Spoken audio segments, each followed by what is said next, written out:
पश्चिम बंगाल में विधानसभा चुनाव भले ही शांतिपूर्ण तरीके से संपन्न हुआ हो, लेकिन चुनाव परिणाम आने के बाद राज्य में हिंसा और राजनीतिक टकराव की घटनाएं लगातार सामने आ रही हैं।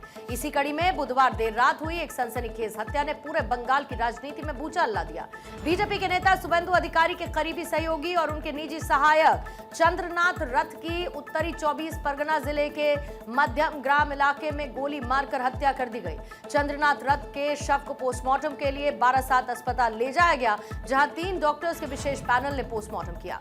इस घटना के बाद बीजेपी ने इसे राजनीतिक टारगेट किलिंग करार दिया है। शुरुआती जांच में सामने आया कि मध्यम ग्राम के डोलता इलाके में बाइक सवार हमलावरों ने चंद्रनाथ के स्कॉर्पियो को निशाना बनाया। सूत्रों के मुताबिक हमलावर काफी देर से उनकी गाड़ी का पीछा कर रहे थे। प्रत्यक्षदर्शियों के मुताबिक सबसे पहले दोहरिया जंक्शन के पास एक छोटी कार ने स्कॉर्पियो को रोका। इसके बाद बाइक सवार आरोपियों ने एसयूवी के बेहद करीब पहुंचकर ताबड़तोड़ फायरिंग कर दी। वारदात को अंजाम देने के बाद आरोपी कार को मौके पर छोड़कर और मोटरसाइकिल से फरार हो गए। बताया जा रहा है कि हमले के समय चंद्रनाथ रथ मध्यम ग्राम स्थित अपने घर लौट रहे थे। सूत्रों के मुताबिक हमले में विदेशी हथियारों का इस्तेमाल किया गया। हमले में चंद्रनाथ रथ, उनके ड्राइवर बुद्धदेव बेर को भी गोली लगी।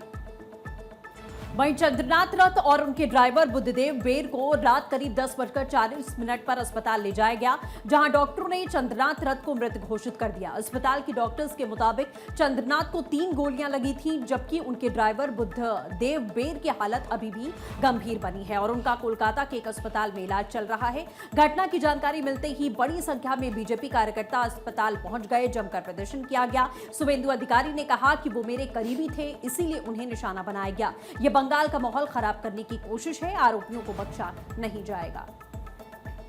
देखिए, जिस तरीके से हादसा काल हुआ उसका निंदा करने का कोई भाषा नहीं है। एक एयरफोर्स का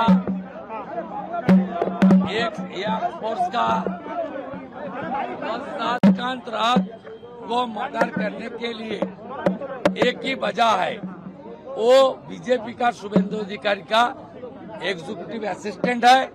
और शुभेंदु ने हाल ही जो चुनाव हुआ, नतीजा आया, भवानीपुर में ममता बनर्जी को हराया, यही कारण हो सकता है।